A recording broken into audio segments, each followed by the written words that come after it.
Good morning all of you. देखिए girls, हम लोग चर्चा कर रहे थे शक वंश के बारे में। हम लोग पढ़ रहे थे शक वंश। देखिए, हम लोगों ने शक वंश के संस्थापकों के बारे में पढ़ा। शक वंश के सबसे जो पुराने पुरुष का नाम हमें मिलता है यशमोतिक। यशमोतिक का पुत्र चष्टन जिसे शक वंश का या चष्टन वंश का संस्थापक कहा जाता है। इसके पश्चात हम लोगों ने पढ़ा चष्टन के इन लोगों ने क्षत्रप और महाक्षत्रप की उपाधियां धारण की। और चष्टन के पश्चात उसका पुत्र जयदामन, और जयदामन के बाद रुद्रदामन। जयदामन एक ऐसे शासक हुए हैं चष्टन और रुद्रदामन के बीच में जिनके नाम के आगे महाक्षत्रप की उपाधि नहीं मिलती है। अतः इतिहासकारों ने ये माना है कि जयदामन के जब चष्टन गद्दी पर बैठा हुआ था, इसी दौरान जयदामन की मृत्यु हो गई थी। अतः वो महाक्षत्रप नहीं बन पाया, राजा की उपाधि नहीं प्राप्त हो पाई। उसके पश्चात उसका पुत्र रुद्रदामन गद्दी पर बैठा। चष्टन और रुद्रदामन दोनों ने साथ साथ शासन किया। कि रुद्रदामन वैसे तो चष्टन के अधीनता में शासन कर रहा था, लेकिन इन दोनों के अधिकार क्या थे? सम्मान थे। और कौटिल्य के अर्थशास्त्र में से हमें जिस द्वैत शासन का उदाहरण मिलता है चष्टन वंश या शक वंश, उसका सबसे महत्वपूर्ण उदाहरण है। ठीक है, तो अब हम लोग चर्चा कर रहे थे चष्टन वंश या शक वंश के सबसे प्रतापी शासक रुद्रदामन के बारे में। तो मैंने आप लोगों को बताया था कि आंध्रो अभिलेख जिसमें हमें रुद्रदामन के बारे में जानकारी मिलती है, जो 52 शक संवत अर्थात 130 ईस्वी का है। जूनागढ़ प्रशस्ति जो रुद्रदामन की है उसमें उसकी तिथि 72 शक संवत अर्थात 150 ईस्वी है। अतः रुद्रदामन ने 130 से 150 तक तो अवश्य ही शासन किया था। ठीक है, तो अब हम बात करते हैं रुद्रदामन की मुद्राएं। देखो, हमें रुद्रदामन की चांदी की मुद्राएं मिलती हैं, और इस चांदी की मुद्राओं पर रुद्रदामन की ने जो उपाधि धारण की थी महाक्षत्रप की उपाधि मिलती है। रुद्रदामन की हमें चांदी की मुद्राएं मिली है जिस पर उसकी महाक्षत्रप की उपाधि मिलती है। और कुछ मुद्राओं पर क्या मिलता है? जयदामन से पुत्र, जयदामन का पुत्र, ये उपाधि लिखा हुआ भी मिलता है। अब देखिए, रुद्रदामन की कुछ बाद की जो मुद्राएं हैं उस पर रुद्रदामन की आकृति क्या है? वृद्धावस्था की सी आकृति है। मतलब उसकी जो मुद्राओं पर फोटो बनी हुई है वृद्धावस्था की, से पता चल रहा है कि वृद्ध आदमी है। ठीक है, इससे स्पष्ट होता है कि रुद्रदामन ने दीर्घ काल तक शासन किया होगा। ठीक है, तभी वृद्धावस्था सी आकृति उसकी मुद्राओं पर मिलती है। ठीक है, अब हम लोग बात करते हैं रुद्रदामन के साम्राज्य विस्तार की। तो देखो, जूनागढ़ अभिलेख से हमें रुद्रदामन के साम्राज्य के अंतर्गत जो प्रदेश आते थे उनके बारे में हमें जानकारी मिलती है। तो रुद्रदामन का जो साम्राज्य है कहाँ तक फैला? अवंती है, अनूप है, अनर्थ है, सुराष्ट्र है, मरु है, कुकुर है, उपरांत है, कच्छ है, सिंधु सोबरी है, इन या कुछ अन्य जो छोटे छोटे प्रदेश थे, इन पर किसका अधिकार था? जूनागढ़ अभिलेख से पता चलता है कि ये सारे प्रदेश रुद्रदामन के साम्राज्य के अंतर्गत आते थे। ठीक है, देखो, हमें ये भी पता चलता है कि इनमें से कुछ प्रदेश जैसे कि सुराष्ट्र है, उपरांत है, कुकुर है, अवंती है, इन प्रदेशों पर हम लोगों ने पढ़ा था कि गौतमीपुत्र शातकर्णी का भी अधिकार था। इससे पहले हम लोगों ने जो सातवाहन वंश पढ़ा था उसमें मैंने आप लोगों को बताया था।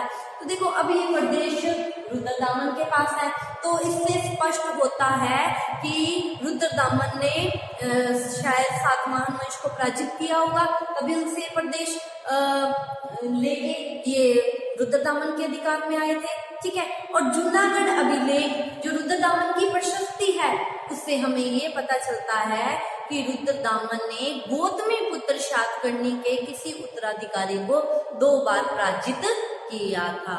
अतः वही बात स्पष्ट हो गई ना कि ये शातकर्णी के प्रदेश के अंतर्गत ये प्रदेश आते थे, और जूनागढ़ अभिलेख ये कह रहा है कि इसने शातकर्णी के किसी उत्तराधिकारी को पराजित किया और ये प्रदेश क्या किए होंगे?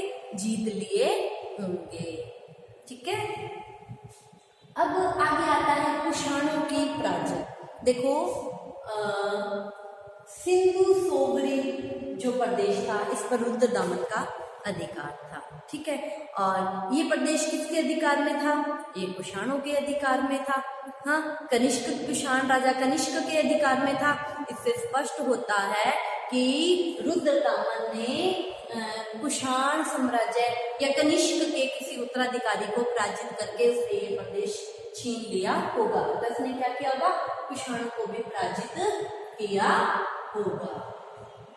ठीक है, अब देखिए उसने एक युद्ध जाति थी, युद्धों को भी पराजित किया। देखो सतलज नदी के तट पर जोहिबार प्रदेश में ये जाति रहती थी, युद्ध जाति, क्षत्रिय जाति थी, युद्ध लड़ाकू जाति थी। इसको अपने क्षत्रिय होने पर, युद्ध होने पर बहुत ज्यादा घमंड था। ठीक है, तो रुद्रदामन ने क्या किया? इस जाति पर आक्रमण किया, योद्धाओं पर आक्रमण किया और इनको क्या कर दिया? पराजित कर दिया।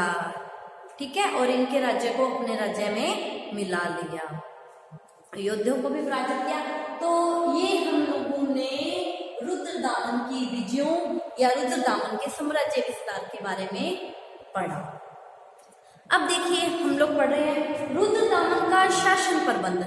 देखो रुद्रदामन ने ये नहीं है कि युद्ध के द्वारा एक विशाल साम्राज्य स्थापित कर लिया, उसका जो शासन प्रबंध था वो भी सुव्यवस्थित, सुनियमित था। ठीक है, उसने क्या किया था? अपने संपूर्ण राज्यों को अनेक प्रदेशों में विभक्त कर रखा था और इन प्रदेशों का जो शासन है उसके लिए उसने अनेक अमात्य नियुक्त कर रखे थे।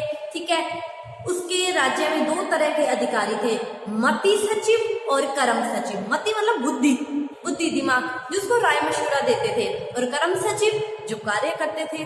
ठीक है, तो रुद्रदामन के राज्य में उसको शासन कार्य में मदद देने के लिए दो तरह के मंत्री थे या अमात्य थे, मति सचिव और कर्म सचिव। ठीक है, और रुद्रदामन के राज्य की राजधानी उज्जैनी रुद्रदामन के राज्य की राजधानी थी।